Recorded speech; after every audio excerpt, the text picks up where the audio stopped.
Hi hello friends, welcome to my beauty zone.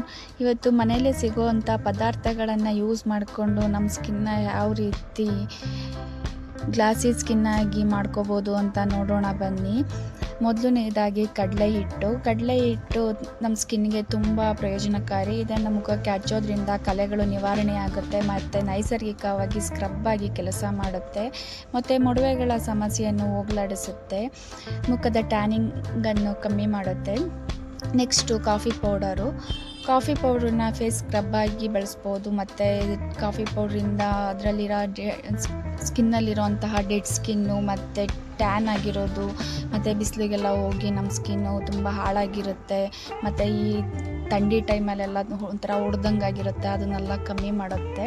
Next ಮೊಸರು ಹಲವಾರು ಪ್ರಯೋಜನಗಳನ್ನು ಹೊಂದಿದೆ. ಮೊಸರು ನಮ್ಮ ಸ್ಕಿನ್ನ ಕಾಂತಿಯುತವಾಗಿ ಕಾಪಾಡೋದಕ್ಕೆ ಒಳ್ಳೆಯ ಪ್ರಯೋಜನಕಾರಿಯಾಗಿರುತ್ತೆ ಮತ್ತು ನಮ್ಮ ಸ್ಕಿನ್ ಟೋನ್ನ ಚೇಂಜ್ ಮಾಡುತ್ತೆ.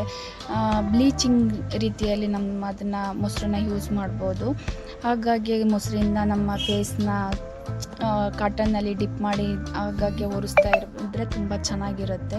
ಮತ್ತು ಅದನ್ನೆಲ್ಲ ಕ್ಲೀನಾಗಿ ಮಿಕ್ಸ್ ಮಾಡಿ ಅದನ್ನು ಕೈಗೆ ಹಚ್ಚಿ ಅದನ್ನು ಮಸಾಜ್ ಮಾಡಿ ಒಂದು 5-10 ನಿಮಿಷ ಬಿಟ್ಟು ತಣ್ಣೀರಿಂದ ವಾಶ್ ಮಾಡೋದ್ರಿಂದ ನಮ್ಮ ಸ್ಕಿನ್ನು ತುಂಬ ಸಾಫ್ಟ್ ಆಗುತ್ತೆ ಮತ್ತು ಹೊಳೆಯುತ್ತೆ. ವಾರದಲ್ಲಿ 2-3 ಸರಿ ಅದನ್ನು ಯೂಸ್ ಮಾಡ್ಬೋದು. ಮನೇಲೇ ಸಿಗೋಂಥ ಇಂಗ್ರೀಡಿಯೆಂಟ್ಸು, ಅದು ಏನು ಕೆಮಿಕಲ್ ಇರಲ್ಲ, ಏನಿರಲ್ಲ, ಆರಾಮಾಗಿ ಯೂಸ್ ಮಾಡ್ಕೊತ ಹೋಗ್ಬೋದು. ಇದೇ ರೀತಿ ಎಲ್ಲ ವೀಡಿಯೋಸ್ನ ನೋಡ್ತಾ ಇರಿ. ಇಷ್ಟ ಆದರೆ ಲೈಕ್ ಮಾಡಿ, ಶೇರ್ ಮಾಡಿ, ಕಮೆಂಟ್ಸ್ ಮಾಡಿ. Thank you.